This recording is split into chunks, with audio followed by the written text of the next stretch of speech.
over this. I think this is disastrous. Assuming that you're right that Barack Obama wins this whole thing here, this exit polling data tonight is devastating for him, in my opinion. In a matchup with John McCain, this is Democratic primary voters, Dick. Obama would only get 51% to McCain's 28%. Hillary would get 73% of the vote. 78% of voters, Clinton voters, want the race to continue. 57% of Obama voters want the race to continue, and 51% of voters say that they believe Obama shares the view of his former pastor, Reverend Wright. Now, what I'm reading into that, you tell me if I'm wrong here, is that there is great doubt, anxiety, concern, and trepidation. Do you agree? But it's not too late for John McCain, and the real winner tonight is John McCain. Hey, Dick, it gets even further when we dig a little deeper into these exit polls. 51% of respondents, these are Democrats, don't believe that Barack Obama is honest and trustworthy. Fewer people believe that he is honest and trustworthy in this particular poll here. And more people by far think Hillary's more honest and trustworthy. In other words, that this decision to distance himself from Wright was viewed as politically expedient. Now, what she's signaling tonight is that she's going to move the goalpost to 2,200. But she's raising some interesting points. To reiterate a little bit what Alan was saying here, is that she's winning the swing states that a Democrat would need to win if they want to win in November, Dick. Number one, Terry McAuliffe earlier today is saying she's winning among the popular vote here. You know, you look at these exit polls, they are devastating. If Barack Obama is going to be the nominee, 81% of respondents in West Virginia think that Hillary Clinton is far more electable than he is, in light of what we have discovered about William Ayers, Reverend Wright, Michelle Obama, and his comments in San Francisco. Dick Morris, if we were starting this process over tonight, we were in Iowa, and the Iowa caucuses were starting tonight, and we knew tonight everything we know about Barack Obama now. I don't think he'd have a chance of getting this nomination. Do you? I think she has a better case. Obama's in trouble in the November election. I think she has a better case in Florida because they were both on the ballot. They didn't campaign. Michigan, he pulled himself off the ballot. Dick, we've got to run, though. Appreciate it. Thank you for being with us. Now, Hillary Clinton seems to be losing the votes of superdelegates, but can she still plead her case to them and regain their support?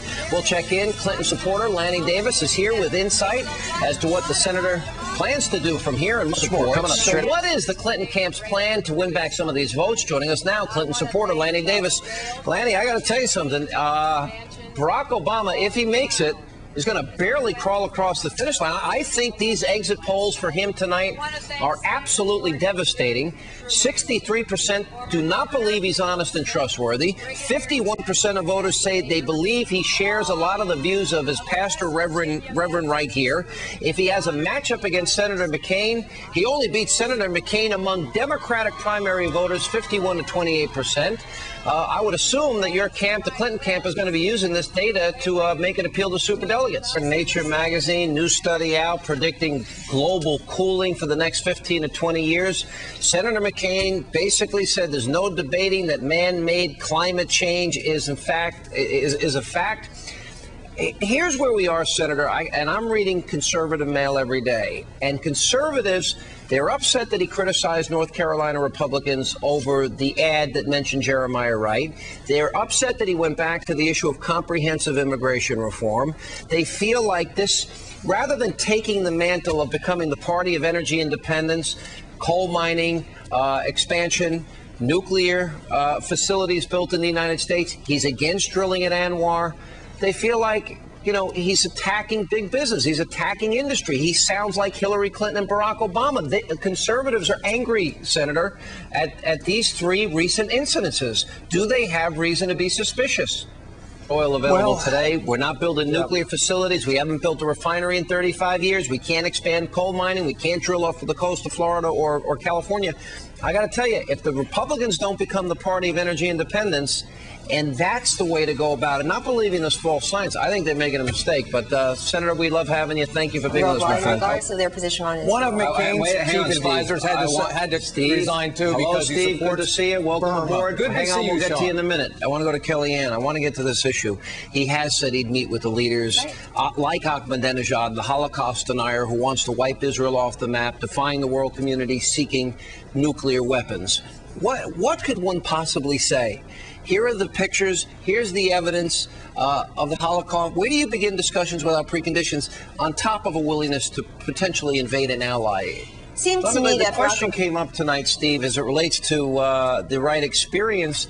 Hillary Clinton won 93% to Obama's 3%. Now, if you couple this with some of the other issues that we're raising here, and that 78% of Democrats now want this race to continue. Doesn't that show signs of doubt? 51% believe that Obama shares the views of his controversial pastor in this, and 28% fully of Democrats would vote for Senator McCain. These are the results from West Virginia. He can't cross the finish line. There is enormous doubt. Even Sean, let me answer your question. Only 51% find him honest and trustworthy in a Democratic primary, Steve. Sean, we have I am telling you, Steve, there is something happening. He's not winning a single Reagan Democrat, and there is tremendous doubt. He's leading in the national polls. And listen, Kellyanne, let me say this to you. Well, you don't it is have time, indeed mendacious to hold Barack Obama accountable for something somebody from Anyway, the Democrats clearly tonight show that they think he is a risky candidate.